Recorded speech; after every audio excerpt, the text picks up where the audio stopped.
우리가 쓰는 질소 비료는 그 종류가 많습니다. 다만 그 비료 포대에 질소의 함량이 얼마나인가이죠. 당연히 가격의 차이도 있고요. 여러 질소 비료 중 가장 많이 쓰이는 비료는 당연히 요소이죠. 다음으로 많이 쓰는 건 유황엔, 황산암모늄이라고도 부르는 유안입니다.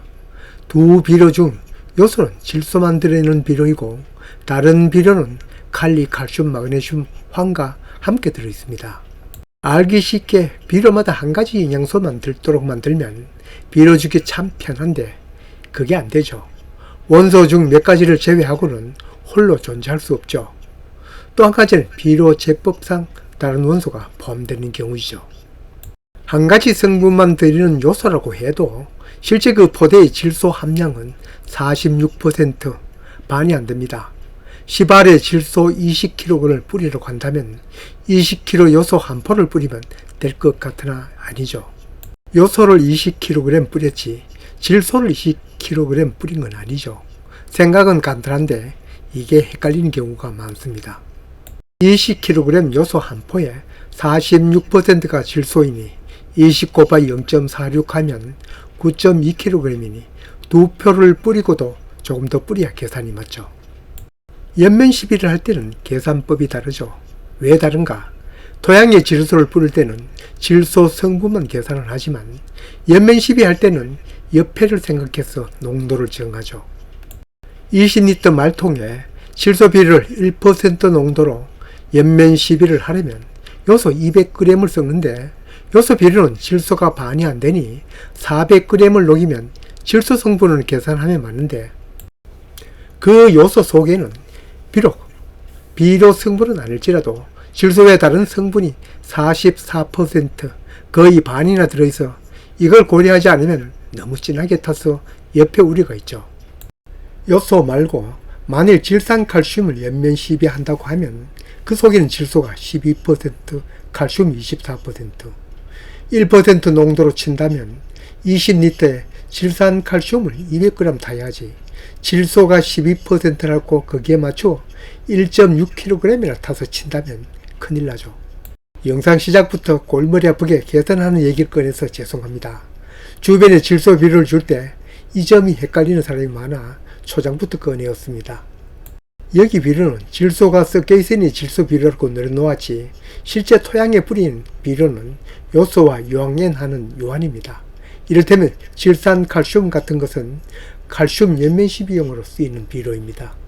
연면 시비용 칼슘 비료는 질산칼슘 말고 인산칼슘, 연마칼슘 등 여러 가지가 있는데 그냥 칼슘만 주라면 연마칼슘, 질소도 주고 칼슘도 주려면 질산칼슘을 사용하죠.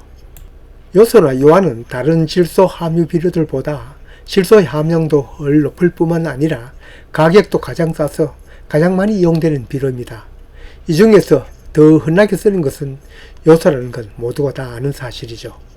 요소보다는 질소 함량이 반도 되지 않지만 유안도 쓰이는 곳이 많습니다. 블루베리 재배 농가에서는 질소 비료를 요소보다는 유안을 많이 사용하죠. 다른 땅은 산성화 될까봐 우려하지만 블루베리 용토는 산성화가 사라질까봐 우려하죠. 그래서 산성화를 계속 유지하기 위해서는 요소보다는 유안이 더 유리하죠. 그 외에도 텃밭 농사에서 채소나 과일 재배에서 유안을 쓰면 맛이 더 좋죠. 함께 들어있는 황성분, 식품의 맛을 좋게 하는 성질이 있죠. 다만 자주 쓰면 토양의 산성화되는 것이 단점이죠. 많이 썼다면 휴경기에는 석회를 뿌립니다. 이 유안은 요소에 비해 질소 성분이 반도 안 되는 21%입니다. 질소 성분 양에 맞춰 토양에 살포하려면 요소보다는 2배를 살포해야 합니다.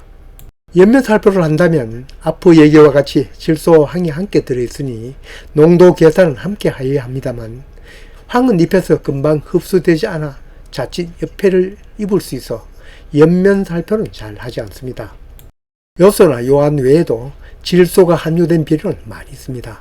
질산아모늄은 폭발 유용성 때문에 구하기가 쉽지 않고 석회질소는 토양 개량을 위해 사용합니다.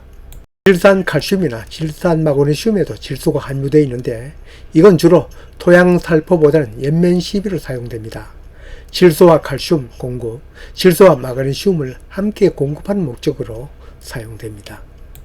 토양살포하는 요소나 요한, 연면 시비를 하는 데 이용되는 질산 칼슘, 질산 마그네슘 모두 질소가 함유된 비료로 작물의 초기 자람에 쓰입니다. 잎 채소는 물론이고 열매 채소라도 모종을 심어 처음은 잎과 줄기, 즉 거물을 키워야 하니 질소가 많이 필요합니다. 열매를 따라먹는 과수에도 마찬가지입니다. 열매도 초기에는 세포수가 늘어나고 다음에는 세포가 커져야 하니 질소가 많이 필요합니다. 그 뒤에도 질소가 전혀 필요 없는 것은 아닙니다. 다만 거기에 필요한 질소는 대부분 작물 스스로 해결합니다. 세포수가 늘어나고 세포가 커지는데 질소의 역할이 크니 너무 욕심낸 늦게까지 질소를 과다 시비하면 작물은 옳다구나 하고 본래의 습속 자라기만 합니다. 달았던 열매도 떨구고 자라려고 합니다. 설로 열매를 떨구지는 않았더라도 늦게 수확할 때까지 질소를 많이 공급하면 당도도 맛도 향도 색깔도 떨어집니다. 심지어 저장성도 나빠집니다. 과수 같으면 열매를 수확하고 낙엽 떨어지기 전까지 또 질소 비료가 많이 쓰입니다. 바로 저장 양분을 만들기 위해서입니다. 저장 양분이 뭔지는 아시죠?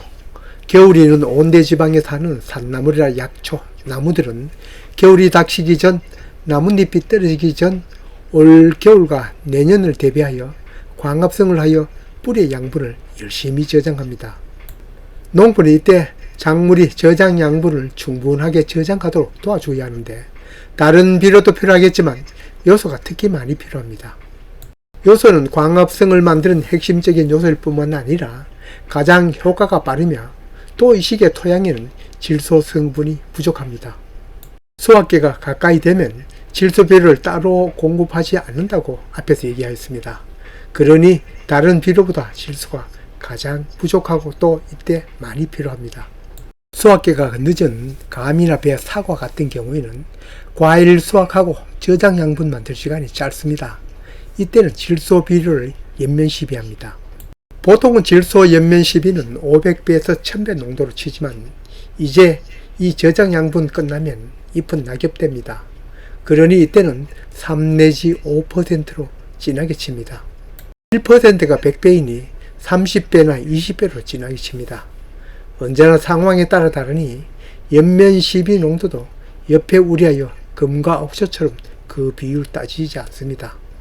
저장 양분은 겨울을 나는 데도 사용되고 내년 꽃피고 수정, 결실되고 초기 비대까지 쓰인다는 건 여러 영상에서 얘기 드렸죠. 그렇다고 저장 양분 일찍 준비한다고 너무 일찍 시작하면 이놈들 양분 저장보다는 새로 신초 내고 자랍니다.